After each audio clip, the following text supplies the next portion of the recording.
Bismillahirrahmanirrahim. Assalamualaikum warahmatullahi wabarakatuh. Innal hamdalillah nahmaduhu wa nasta'in wa nastaghfiruhu wa na'udzu billahi min shururina wa min sayyiati a'malina.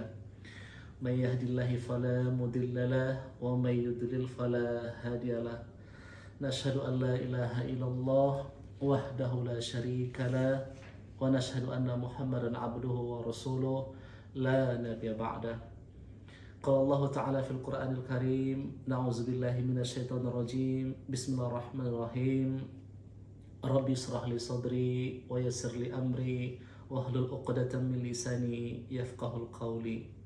Sadaqallahul azim wa qala Rasulullah sallallahu alaihi wasallam, fa in asdaqal hadis kitabullah wa khairul hadi hadi Muhammad sallallahu alaihi wasallam wa syarrul umuri muhdatsatuha wa kullu muhdatsatin bid'ah wa kullu bid'atin dhalalah. Kaum muslimin, muslimat yang dimuliakan oleh Allah yang Maha Kuasa, pertama sekali puji syukur kepada Allah yang Maha Kuasa yang telah memberikan nikmat, rahmat, kurnia kepada kita bersama sehingga kita boleh mendapatkan kenikmatan iman, kesehatan dan nikmat-nikmat yang lain yang tidak boleh kita dapatkan kecuali daripada Allah Subhanahu wa taala. Kemudian selawat kita ucapkan kepada Nabi kita Muhammad sallallahu alaihi wasallam. Allahumma shalli ala Muhammad wa ala ali Muhammad.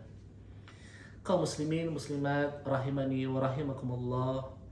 Pada kesempatan kali ini saya melanjutkan kembali daurah hadis Arba'in Nawawi yang nombor ke-11, yaitu dengan tajuk mengambil yang diyakini dan meninggalkan sesuatu yang atau meninggalkan yang subhat. Seperti mana hadis ini disebutkan, kalau kita baca dulu pertama matan dia, kemudian nanti baru kita huraikan maksudnya, kemudian baru kita ceritakan maksud ataupun faedah daripada hadis itu sendiri. An Abi Muhammadin Al-Hasan bin Ali bin Abi Talib sibti Rasulullah sallallahu alaihi wasallam wa raihanatihi qala hafiztu min Rasulillah sallallahu alaihi wasallam da ma yaribuka ila ma la yaribuk. Rawahu Tirmizi wa Nasa'i wa qala Imam Tirmizi hadzal hadis hasan sahih. Maksudnya adalah daripada Abi Muhammad Al-Hasan Ali bin Abu Talib, cucu kepada Rasulullah SAW dan kesayangan beliau. Beliau berkata, aku menghafal daripada Rasulullah SAW, tinggalkanlah apa yang meragukanmu kepada apa yang tidak meragukanmu. Hadis ini diriwayatkan oleh Imam Tirmizi dan Imam An-Nasa'i. Imam Tirmizi mengatakan hadis ini adalah hadis hasan sahih. Kaum muslimin, muslimat rahimani wa rahimakumullah. Hadis ini adalah merupakan hadis Jawami'ul Kalim yang bermaksud hadisnya pendek, tetapi maksudnya itu adalah sangat dalam. Ya, salah satunya merupakan hadis ini. Begitu juga hadis yang lain, sepertinya hadis ketika Abu Darda bertanya kepada Rasulullah SAW, kemudian Rasul mengatakan la taghdab, sampai 3 kali Nabi mengulang hadis tersebut. Ini menunjukkan dia sesuatu yang pendek saja, tetapi maknanya itu kalau kita bukukan itu sangat panjang lah, ya. Kemudian kalau kita perhatikan hadis ini merupakan hadis yang diriwayatkan oleh Imam Tirmizi ini daripada cucu Nabi. Dalam bahasa Arab itu dipanggil sebagai sibtun. Sibtun itu adalah cucu kesayangan Nabi, ataupun cucu Nabi yang pertama adalah Hasan, kemudian adalah yang kedua Al-Husain. Sibtun itu bermaksud cucu daripada anak kita yang perempuan. Jadi kalau kita memiliki anak perempuan, lepas tu ada anak tu lahir, anak kita yang perempuan tu memiliki anak lagi, cucu kita lah, maka itu dipanggil sibtun. Sebaliknya, kalau anak kita lelaki, kemudian dia memiliki anak, cucu kita daripada anak lelaki kita itu dipanggil hafid. ya hafid. Itu beza ya. Itu ada perbezaan di antara si betul dengan al-hafid. Kemudian di sini Rasulullah SAW juga menyebutkan kalimat raihan. Raihan itu maksudnya adalah bunga yang wangi ataupun yang harum, ya, semerbak wanginya di dalam surga nanti ada nama dipanggil sebagai bunga raihan. Tetapi di sini maksudnya adalah kesayangan, ya, kecintaan Nabi kepada cucu beliau yaitu Hasan dan Husain, anak kepada Fatimah Az-Zahra. Bahkan kalau kita baca sejarah, ya, Nabi pernah mengatakan, apa kata Nabi?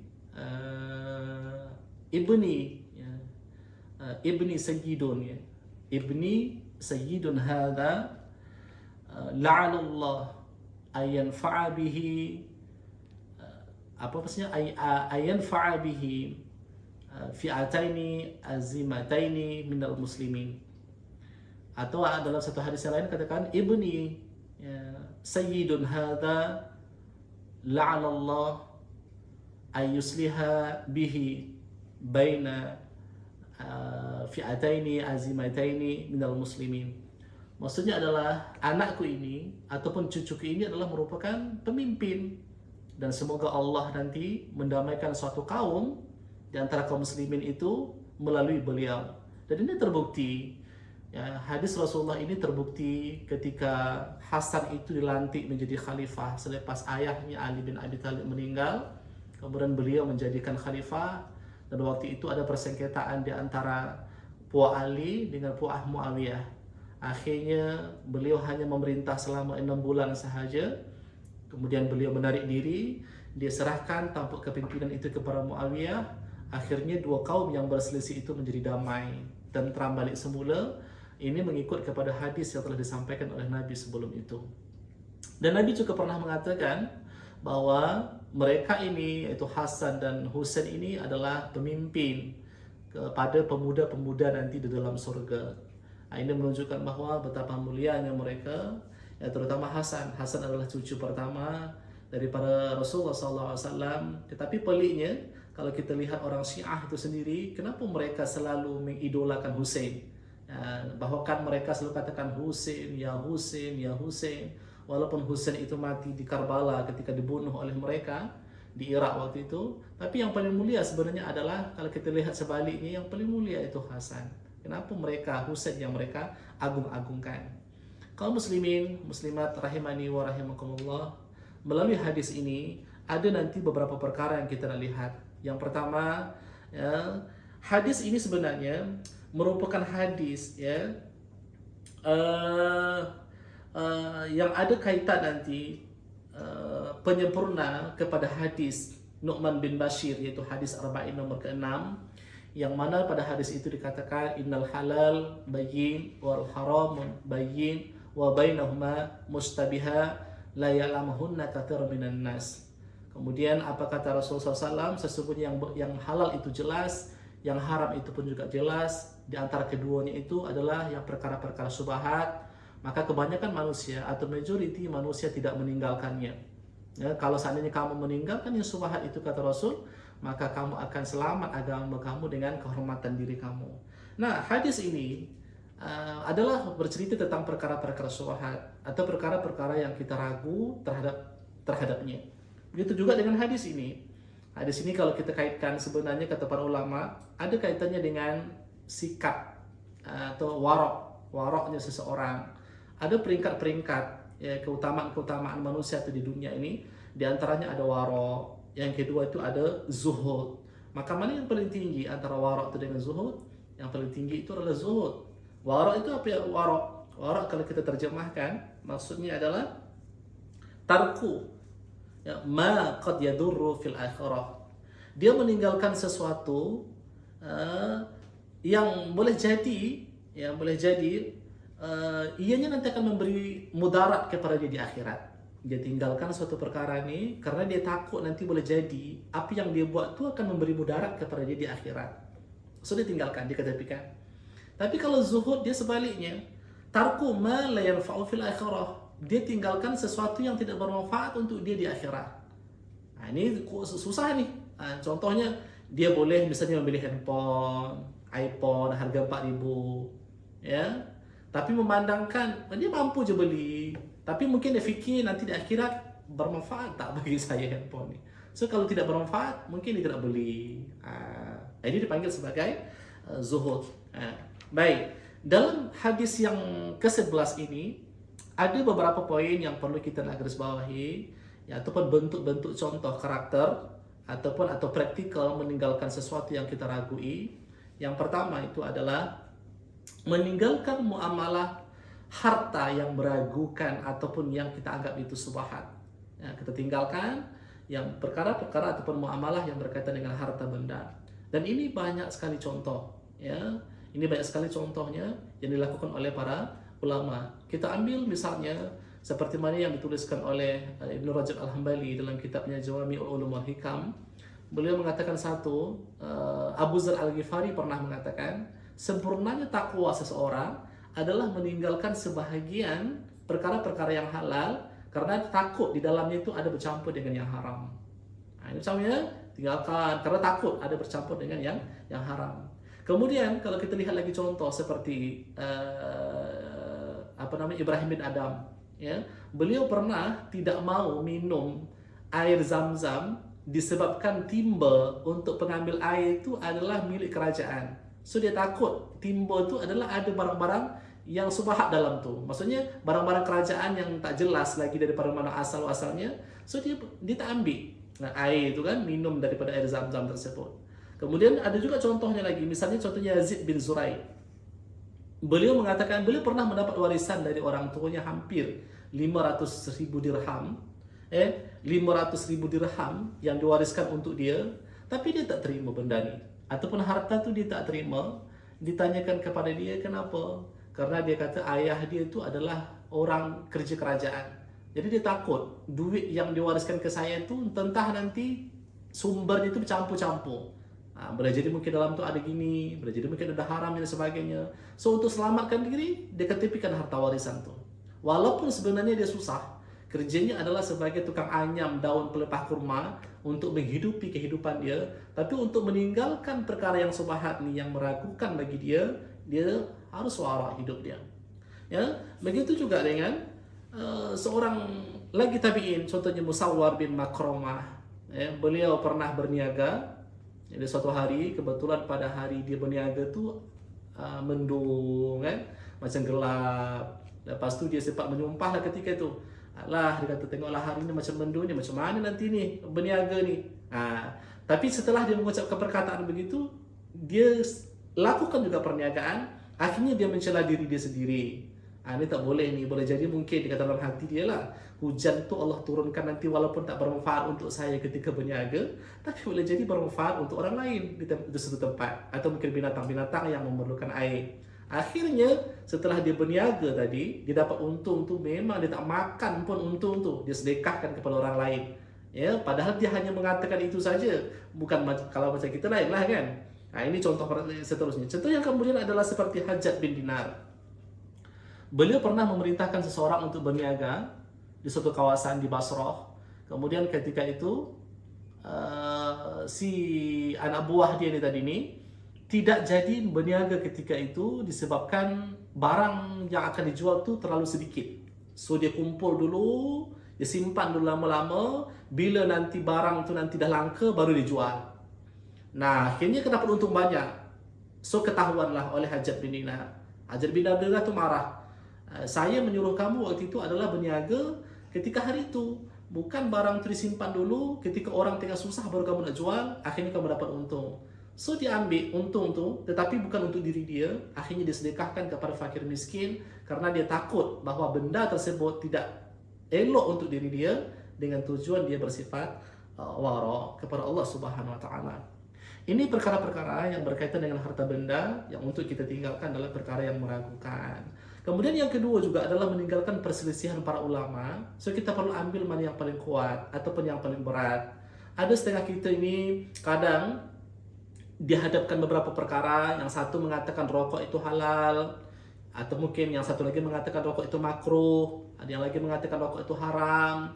Jadi kita mungkin sebagai orang awam kita ragu yang mana satu kita nak pilih.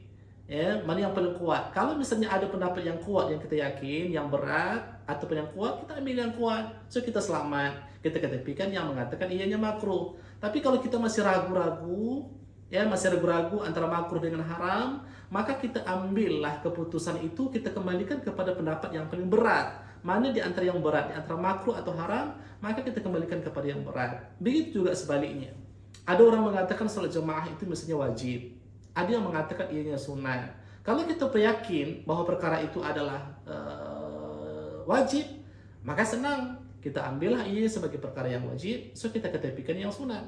Tapi kalau seandainya kita ragu antara kewajiban ataupun sunat, maka kita harus fokus kepada mana pendapat yang paling berat. Kalau seandainya perkara yang paling berat di antara dua pendapat tersebut adalah wajib, so kita laksanakan sholat jemaah itu secara berjemaah setiap hari, untuk menyelamatkan diri kita lah daripada tidak melakukannya berjemaah di masjid ataupun di surau.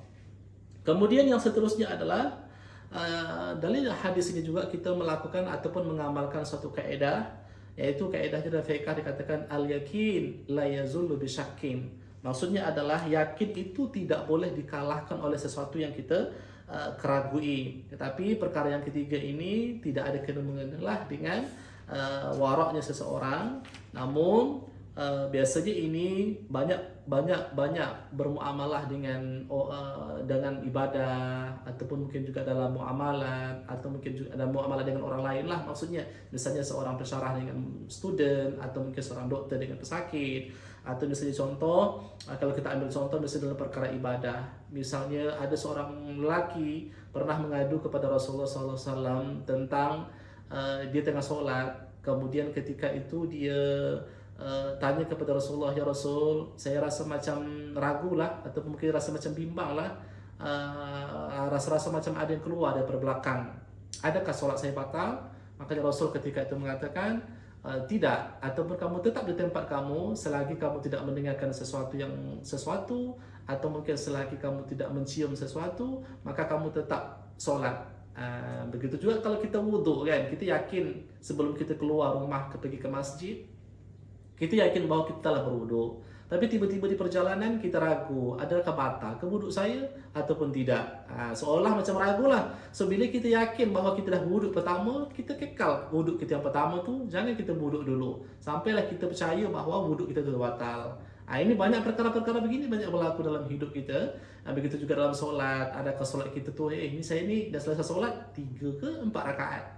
Nah pada asalnya solat itu mestinya 3. So kalau 3, kita fokus 3 tu, jangan kita tambah dulu. Melainkan kalau kita dah percaya bahawa benda tu batal atau benda tu kurang, baru boleh kita tambah di setelahnya.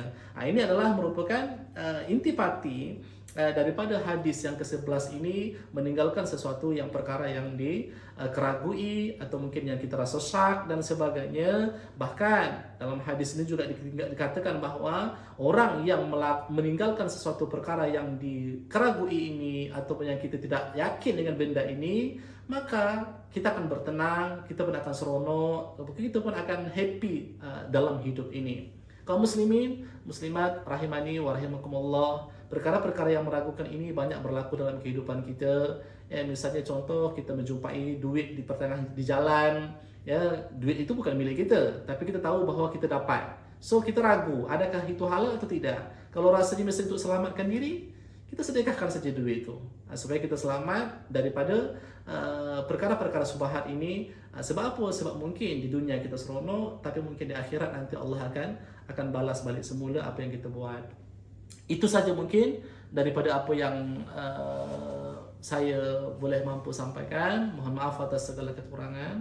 Terima kasih atas segala perhatian. Wabillahi taufiq wal hidayah. Assalamualaikum warahmatullahi wabarakatuh.